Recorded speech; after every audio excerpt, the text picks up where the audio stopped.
Did you know that over 4.5 billion people live under some form of government that isn't a democracy? While many think democracy is the most common system, it actually makes up just 60% of the world's governments. The rest? Dictatorships, monarchies, and more. It's wild to think that in 2024, some people still live in countries where voting doesn't exist, and power is held by a single person or a small group.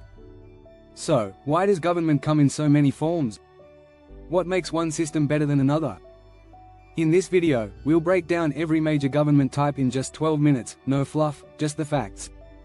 From the rise of dictatorships to the debate between democracy and anarchy, we're going to explore the strategies that keep countries running, or sometimes falling apart. Stay tuned, because you might be surprised by what you learn about the world of politics. Chapter 1, From Kings to Congress, the evolution of power. Governments haven't always been as we know them today. Thousands of years ago, monarchs ruled with absolute power, claiming divine right to govern. In ancient Egypt, for example, pharaohs were considered gods. This idea that rulers had a God-given right to control their people persisted for centuries. Over time, things started to change. The Magna Carta, signed in 1215, marked a crucial turning point. For the first time, a king's power was limited by law. This document inspired the creation of constitutional monarchies and democracies, where power wasn't concentrated in one person's hands.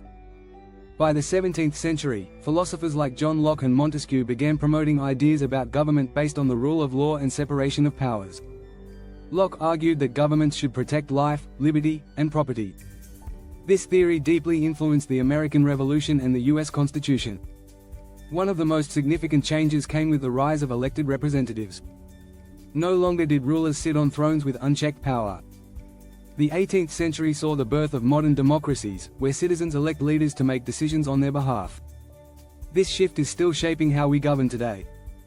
The US and France, for example, created republics that allowed people to vote on the leaders who would represent their interests. But this didn't mean that kings disappeared altogether. Countries like the United Kingdom maintained a constitutional monarchy, where the monarch's role is symbolic. The world's governments evolved slowly, from monarchy to republic, but the fight for more inclusive power is far from over.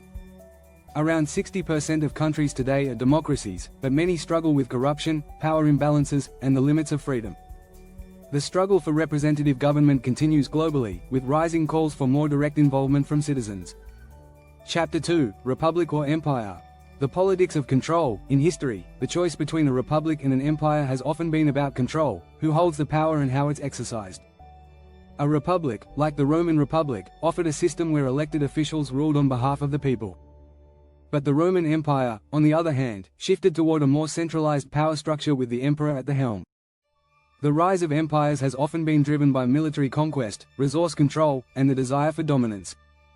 The Roman Empire expanded its territories across Europe, North Africa, and the Middle East, establishing a centralized system of governance that ultimately replaced its republic.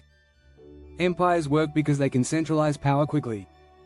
However, their downfall often comes when the centralized leader loses touch with the needs of their people.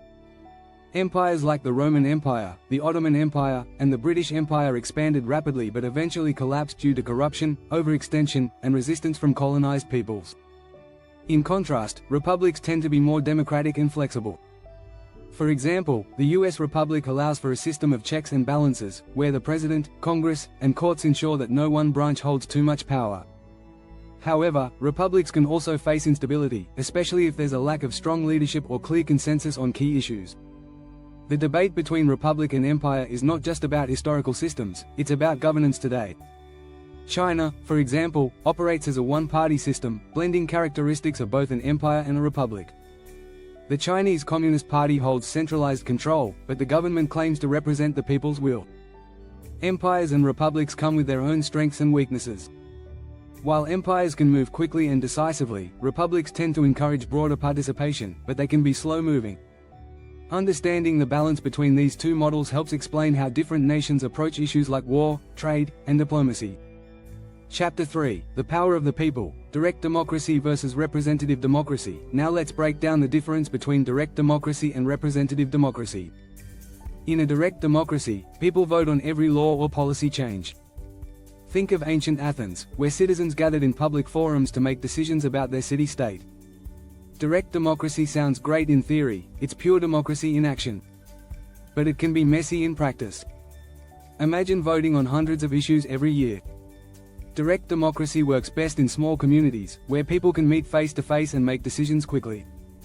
Modern-day Switzerland is a good example of a country that uses elements of direct democracy. Citizens regularly vote on issues like taxes and immigration laws. It's a form of governance that places power directly in the hands of the people. However, most countries have moved toward a representative democracy, where citizens vote for leaders to make decisions on their behalf. This system is much more efficient in larger societies.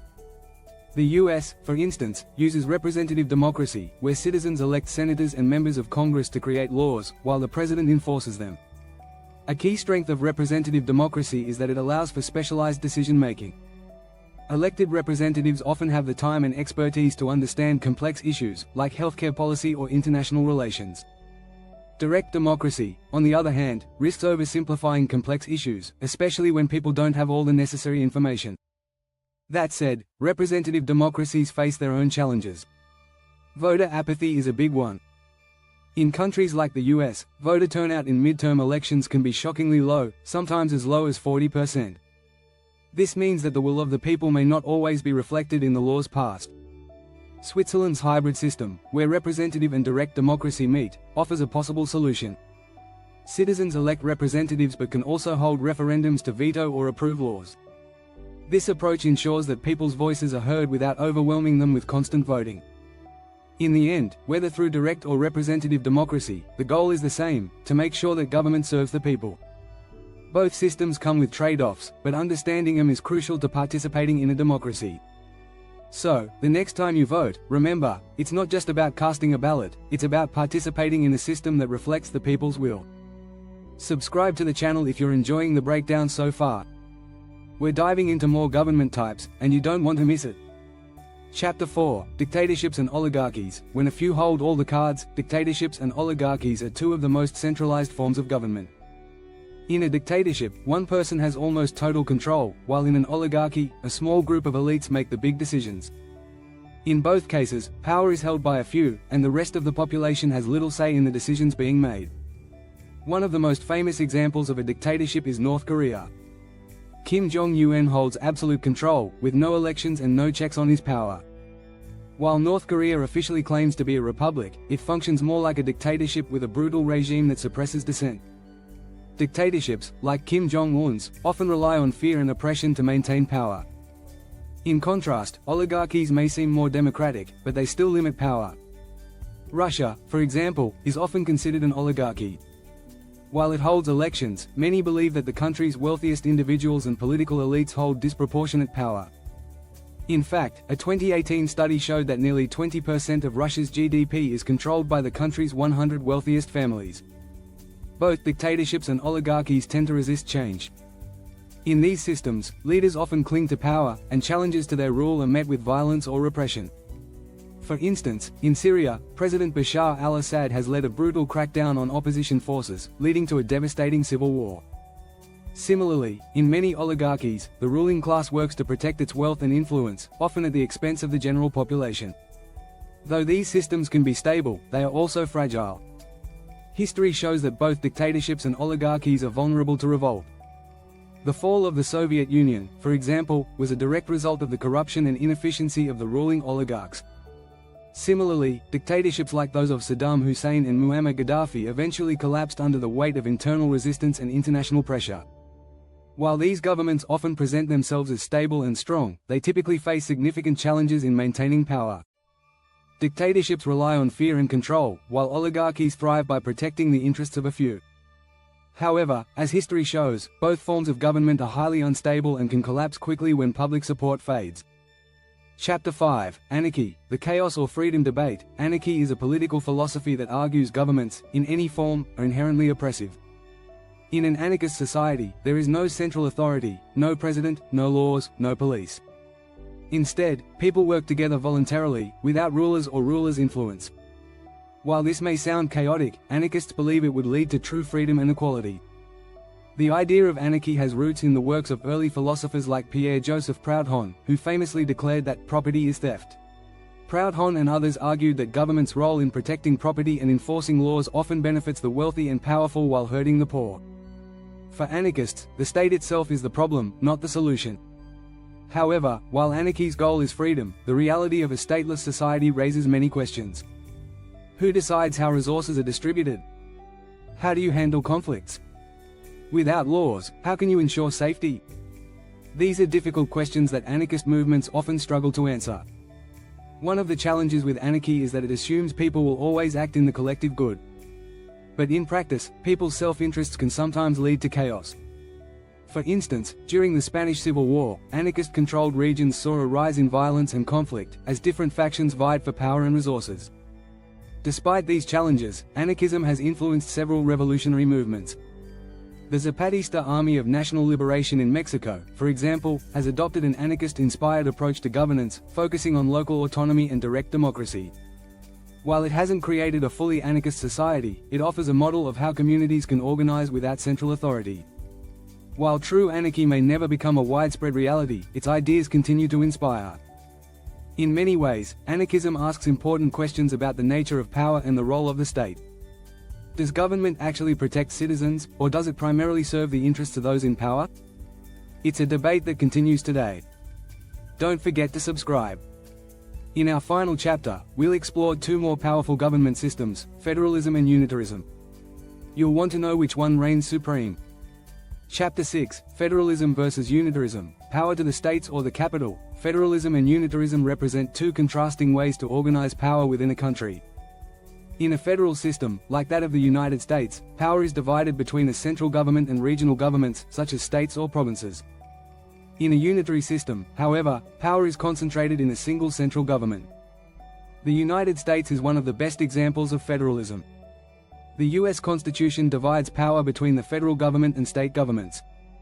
This system allows states to govern themselves on matters like education and healthcare while still being bound by national laws on issues like defense and foreign policy. Federalism can encourage diversity in policies and allow local governments to respond to the unique needs of their communities. For instance, the state of California has implemented some of the most progressive environmental policies in the country, including ambitious climate change goals. Similarly, Texas has a reputation for promoting business-friendly policies, which differ greatly from those of more liberal states. However, federalism can also lead to confusion and inefficiency. Different states may have conflicting laws, which can make it difficult for businesses and individuals to navigate.